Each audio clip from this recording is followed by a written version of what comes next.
नमस्ते दोस्तों, आप सबका स्वागत है आपके YouTube channel Nifty and stock predictions में।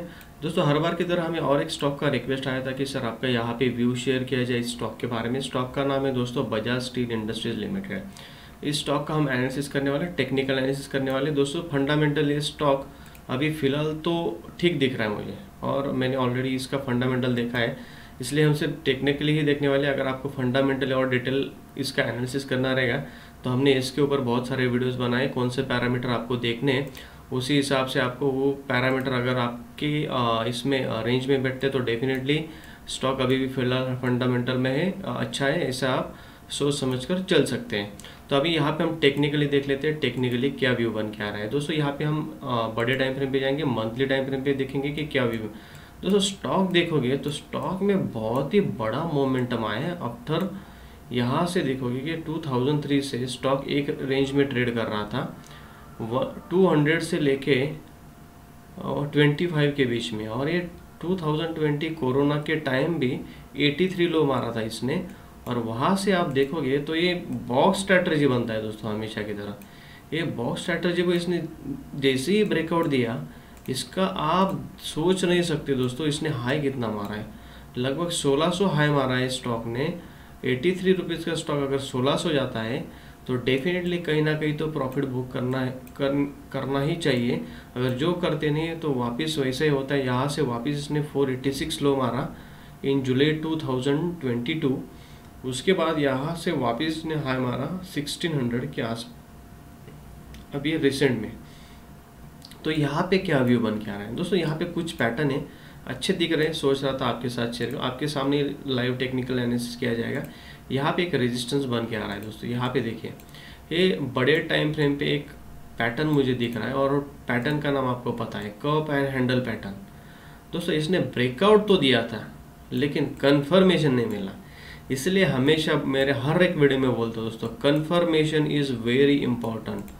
अगर कोई भी स्टॉक अगर आपको ब्रेकआउट दे रहा है तो confirmation is very important if you are purchasing this stock for a long term. Okay, monthly अगर आप लॉन्ग टर्म के लिए परचेस कर रहे हैं तो उसके ऊपर मंथली कैंडल क्लोजिंग चाहिए, फिर डीप में आप इसको वापस खरीद सकते हो। लेकिन यहाँ पे कन्फर्मेशन ही नहीं मिला।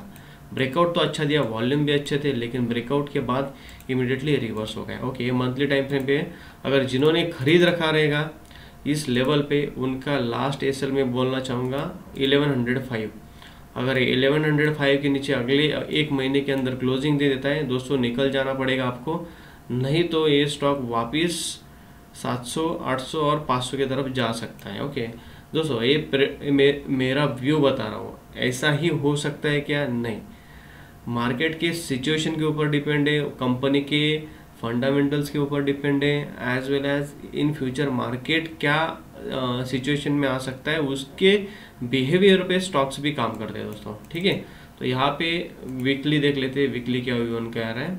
ओके, तो यहाँ पे वीकली में यहाँ ओके, ये स्टॉप लॉस बोला था मैं 1031 के आसपास। तो यहाँ पे देखिए वीकली में भी वही पैटर्न दिख रहा है दोस्तों। यहाँ पे इसने अच्छा एक कप बनाया था और उसका हैंडल भी बनाया था, ब्रेकआउट मिला वीकली में। वीकली में भी कंफर्मेशन नहीं दिया, वीकली में भी नहीं, और मंथली में भी हमें कंफर्मेशन नहीं मिला। ठीक है, तो यहाँ पे देख लेते हैं, डेली में जाते हैं। ओके दोस्तों, यहाँ पे डेली में जाने से पहले आपको एक बात बताना चाहूँगा, ये थोड़ी देर के लिए मैं निकाल देता हूँ, आपको बताऊँगा कि आपको एसएल कहाँ पे रखना है लॉन्ग टर्म वालों के लिए।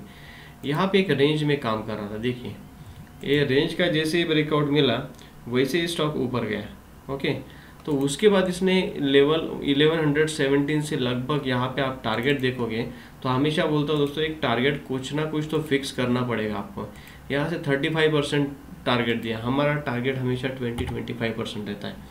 ठीक है, अभी इसके बाद उसने क्या किया, यहाँ पे वीकली का भी कंफर्मेशन नहीं दिया, ये पिछले वाला जो रेजिस्टेंस था 2 बार वहीं पे फेस करके वापस उसके अंदर क्लोजिंग दे दिया। That is very bad sign for this stock. Okay, day candle में देख लेते हैं। यहाँ पे देखिए, डे कैंडल में भी आप देखोगे दोस्तों, तो ये रेंज ब्रेक किया यहाँ पे इसने। ओके, यहाँ पे रेंज ब्रेक किया, कंफर्मेशन, रिटेस्ट, और उसके बाद ऊपर गया। ठीक है, तो यहाँ पे हमें कैसे काम करना है स्टॉक में वो देख लेते हैं। अभी यहाँ पे आप देखोगे तो लॉजिकली और टेक्निकली स्टॉक ने यहाँ पे सस्टेन करना चाहिए था। यहाँ पे ग्रीन कैंडल डेफिनेटली बननी चाहिए थी। अगर ये अप साइड और अप ट्रेंड में काम करने के लिए रेडी रहेगा तो ओके। लेकिन यहाँ पे क्या हुआ, इसका वॉल्यूम्स भी देख लेते हैं। वॉल्यूम्स में क्या दिख रहा है दोस्तों, यहाँ पे देखो दोस्तों, हमेशा बोलता हूँ वॉल्यूम्स आर वेरी इंपॉर्टेंट। अगर रिटेलर बेच रहा है तो आपको वॉल्यूम नहीं दिखेगा। अगर बड़े प्लेयर इंटरेस्टेड है सेलिंग में, यहाँ पे देखिए, यहाँ पे वॉल्यूम तो ऐड हुआ है, यहाँ पे भी वॉल्यूम ऐड हुआ है, लेकिन सेलिंग का वॉल्यूम भी उतना ही दिख रहा है दोस्तों। तो यहाँ पे कुछ ना कुछ बड़े प्लेयर्स एग्जिट कर रहे हैं, यहाँ पे बड़े प्लेयर्स एग्जिट कर रहे हैं। और वॉल्यूम्स तभी इंक्रीज होता है दोस्तों जब भी बड़े प्लेयर्स एग्जिट करते हैं। रिटेलर एग्जिट करता है तो इतने बड़े वॉल्यूम्स के साथ कोई भी स्टॉक नीचे फॉल नहीं करता, ठीक है। तो डेफिनेटली यहाँ पे कुछ ना कुछ एक लेवल पे बाइंग हुई है और एक लेवल पे सेलिंग हो चुकी है। ओके, अभी ये स्टॉक कितने तक नीचे जा सकता है दोस्तों, अभी इसका प्रेडिक्शन तो मैं भी नहीं बता सकूँगा, लेकिन लॉजिकली ये स्टॉक ने यहाँ पे होल्ड करना चाहिए। नेक्स्ट सपोर्ट लेवल जो है 1113 के पास ये होल्ड करना चाहिए। अगर यहाँ पे होल्ड करके ऊपर जाता है तो ठीक है, अगर यहाँ पे होल्ड करके ये नीचे के साइड जाता है तो डेफिनेटली ए लेवल भी काट देगा दोस्तों, जो कि लेवल है 1000 का। ए लेवल भी काट सकता है, ये मैं टेक्निकली बता रहा हूँ दोस्तों। तो यहाँ पे आप देखोगे तो वापस मैं वीकली टाइम फ्रेम पे लेके जाता हूँ आपको। ओके, ये लेवल के बाद इसका लास्ट लेवल है 1000। अगर ये ब्रेक हो जाता है दोस्तों तो नेक्स्ट लेवल रहेगा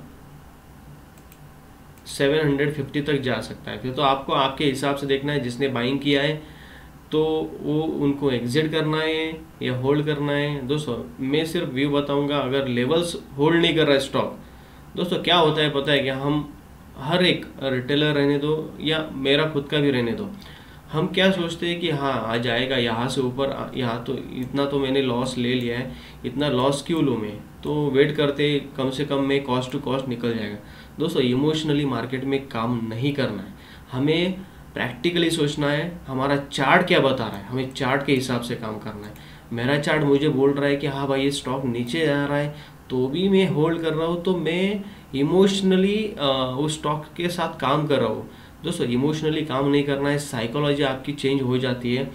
आपको एक रूल्स फॉलो करने हैं, आपको एक फिक्स रूल रखना है, भाई इस लेवल के नीचे गया ना, कुछ भी होने दे मैं निकल जाऊंगा।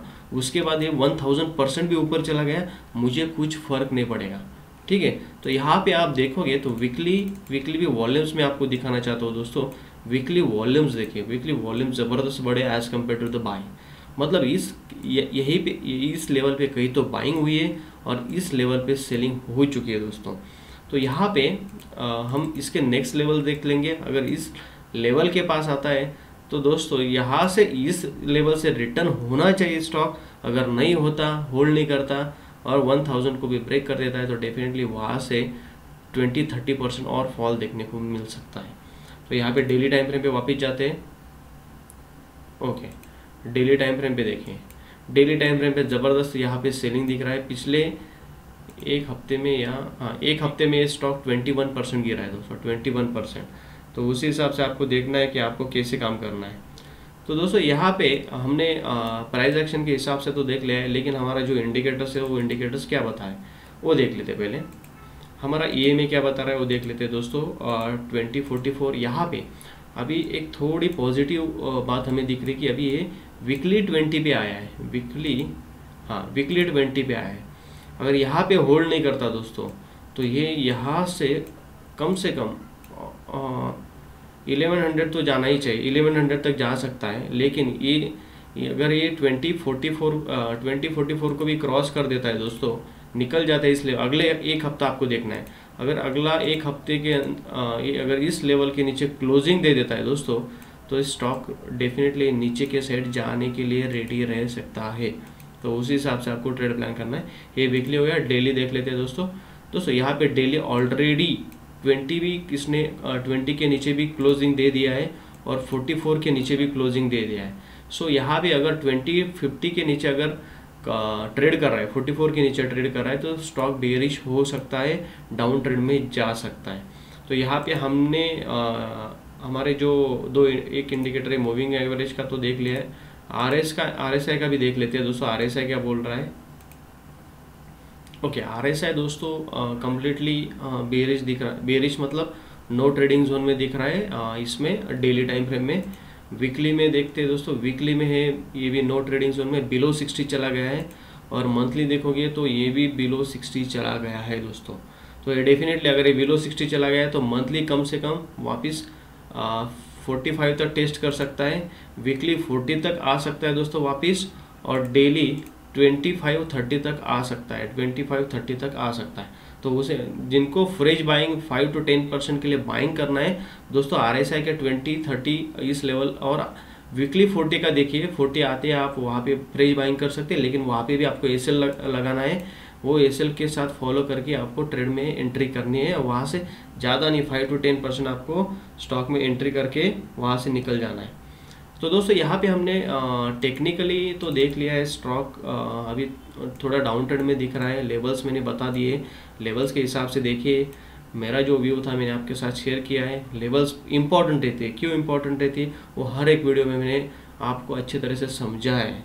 तो यहाँ पे उसी हिसाब से आपको काम करना है, और उसी हिसाब से ट्रेड में क्या एग्जिट करना है या होल्ड करना है या सेल बने रहना है या सेल करना है, वो आपके ऊपर आपके फाइनेंशियल एडवाइजर का भी थोड़ा एडवाइस लेके डिसाइड कीजिए। दोस्तों यहाँ पे अगर वीडियो अच्छा लगा रहा है तो ज़रूर लाइक और सब्सक्राइब कीजिए और शेयर कीजिए। Thank you for watching.